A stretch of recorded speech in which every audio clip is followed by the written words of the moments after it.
శ్రీమతి రోజా గారు రాబోయే రోజుల్లో కూటమికి ఒక ప్రధాన ప్రచారకర్తగా మారతారు అని మనం ఖచ్చితంగా చెప్పుకోవచ్చు. అఫ్కోర్స్ ఇలాంటి ఎన్నో ఉన్నాయి. అంటే ఇదే తెలుగుదేశం, జనసేన, భాజపా కూటమికి.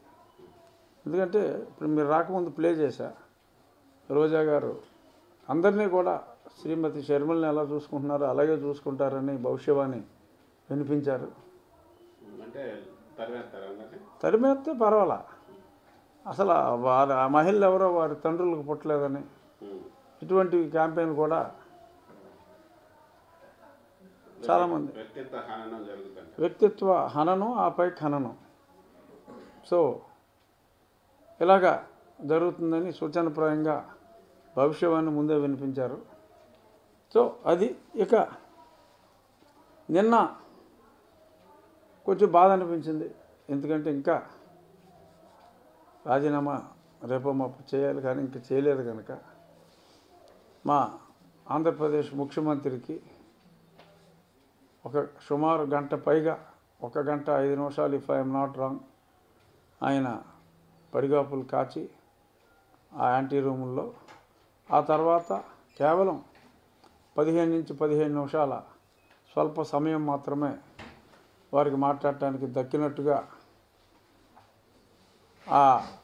ఎందుకంటే నిన్న మేమంతా లోక్సభలోనే ఉన్నాం కాబట్టి మేము కూడా అక్కడే అలా లైట్గా టచ్ ఆడుతూ కనుక్కున్నాం. నిజంగా ఉంటారుగా మనకి అక్కడ బయట ఉండేవాళ్ళు, ఆ మార్షల్స్ అందరూ మనకు తెలిసిన వాళ్ళే కదా.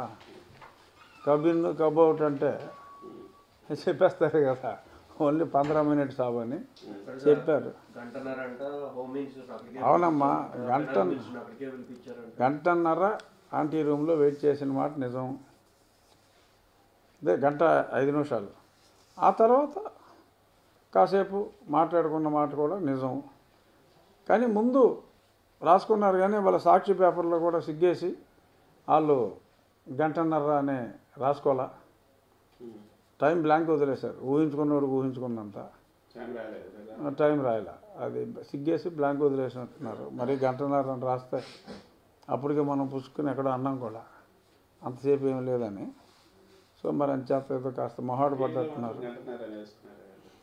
అంటే అప్పుడు ముందు వాళ్ళు కూడా అనుకున్నారు, అపోహపడ్డారు. ఇలాగా జగన్మోహన్ రెడ్డి అందరినీ కూర్చోబెట్టినట్టు జగన్మోహన్ రెడ్డిని కూడా కూర్చోబెట్టేస్తారని చెప్పి ఎక్స్పెక్ట్ చేయలే.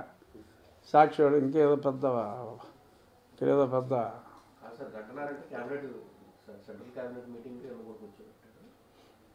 సెంట్రల్ క్యాబినెట్ మీటింగ్లో జగన్మోహన్ రెడ్డి కూడా చేర్చుకున్నారు అది. కానీ లేదని చెప్పి అర్థమైపోయింది కాబట్టి ఇంకా పాపం చచ్చిన పవన్ ఇంకేం చంపుతాం, అసలే పాపం ముఖచిత్రం మాడిపోయి బయటకు వచ్చాడు ఆయన. ఏమంటే నేను మొన్న రచ్చబండలో అమిత్ షా గారు టైం ఇవ్వరని చెప్పా. ప్రధానమంత్రి గారు